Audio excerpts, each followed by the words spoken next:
নতুন বিয়ের পর বউরা যা করে। নাও সকাল সকাল স্নান করা হয়ে গেছে, এখন সুন্দর করে সিঁদুর পরে দেখি মা কি বলে, সুন্দরভাবে রাঁধতে যাই। আরো তো কত কাজ আছে। নাও সকাল সকাল স্নান করলে একদম মনটা একদম ভালো থাকে। যাই যাই তাড়াতাড়ি রান্না করতে যাই, আরো তো কত কাজ আছে।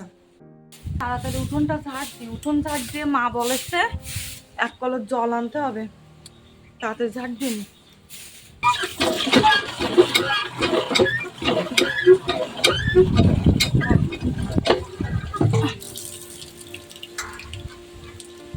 তাড়াতাড়ি রান্নাটা তুলে দিই, মা বলেছে তাড়াতাড়ি রান্না করতে, ও আবার খেয়ে অফিসে যাবে।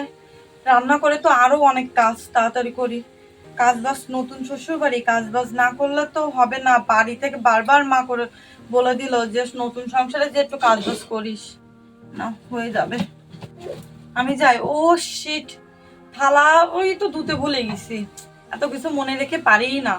না, আমার সব কাজ করতেই হবে, আমার এই বাড়ির একদম লক্ষ্মী বৌমা হয়ে থাকতে হবে। হ্যাঁ, যাই যাই যাই, তরকারিটা হতে লাগুক, আমি তাড়াতাড়ি ওই থাল বাসন কয়টা ধুয়ে নিয়ে আসি। হ্যাঁ, একটু দাঁড় দিয়ে যাই, এতে করে জাল লিখবে না। যাই। এই কড়াইটাই এত কালি হয়েছে, তো আমি তো এবারে নতুন বউ, আমার একদম এই কড়াইটা একদম নতুন চকচক ঝকঝকা করে ফেলতে হবে, যাতে করে সবাই বলে না এবারে একটা লক্ষ্মী বউ হয়েছে। আমার যেভাবে হোক লক্ষ্মী বউ হতেই হবে। আবার মাথার ঘুমটাতে একদম খুলে যাচ্ছে, মানে কি করব। যাই হোক, যা করবো করবো, একদম সুন্দর করে চকচকা করে ফেলবো, যাতে করে একদমই কালি না থাকে। কালি থাকলে তো হবেই না, নতুন বউ বলে কথা, তাহলে কাজের সবাই খুদ ধরবে, কেউ ভালো বলবে না। কালি যেন না থাকে, একদম চকচকা ঝকঝকা করে ফেলবো কড়াইটা। বিয়ের 1 বছর পর বউরা যা করে। হ্যাঁ গো বৌমা, উঠবা না? তুমি কয়টা বাজে দিয়েছো?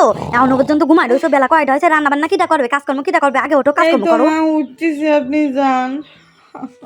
উঠতেছি না, এখনই ওঠো করছি, এখনই ওঠো। দূর, ঘুমই কাটতেছে না। আর এখন কে সকালে ঘুমিতে উঠে রান্না বান্না করতে যাবে, খাইয়ে কাজ আছে, একটা কাজ করে আবার ঘুম পড়ে পড়ি। আবার শাশুড়ি মা ঢেকে গেছে, না গেলে তো বক বক করে করে আমার কানের পোক খাবে। কেন তুমি রান্না করতে পারো না? বিয়ের প্রথম প্রথম, তখন তো নতুন বিয়ে হয়েছিল, কত কিছু ভালো লাগতো, এখন রান্না বান্না কিছুই ভালো লাগে না। দূর, এখন কি করব কি করব? বাপের বাড়ি থেকে কিছুদিন ঘুরে আসবো, তাহলে কাজ বাজ কিছুই করা লাগবে না। না কি করব? আবার আমি না করলে তো আমার শাশুড়ি মা বক বক করে করে কানের পোকা খাও একদম খেয়ে ফেলবে। তোর ভালোই লাগতেছে না, শুয়ে পড়ি, কিছুই করবো না। আমি পারবো না, আমার ঘুম আসতেছে, আমি উঠবো না, করবো না।